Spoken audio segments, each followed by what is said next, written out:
Joy and jubilation on the streets of Ankara as supporters of Recep Tayyip Erdogan celebrated his victory as Turkey's first ever directly elected president.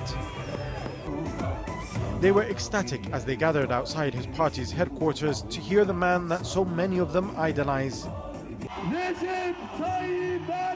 But unlike his often fiery statements, Erdogan struck a conciliatory tone in his victory speech, insisting that this was a win for democracy before it was a victory for himself.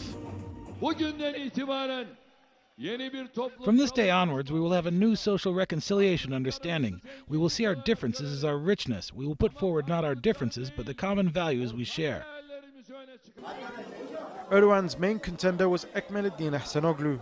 But although he was backed by a diverse range of over a dozen political parties, the veteran international diplomat was unable to stop Erdogan and his AK party from winning a 9th consecutive election. I hope these results will be good for our democracy. I congratulate our Prime Minister and wish him good luck. Despite Erdogan and his party not losing an election for over 12 years, the president-elect still failed to convince some Turks that he was the right man for the job. I voted for EKMELEDDIN IHSANOGLU, primarily because I think he's the candidate that would unite this country.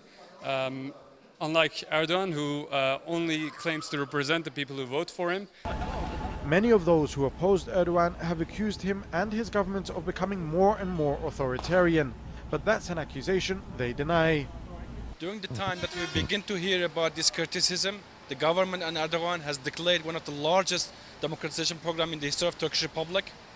And second, he has been the sole power behind the peace process in Turkey, one of the biggest issues that have been sources of Turkish authoritarianism in the history of our geography.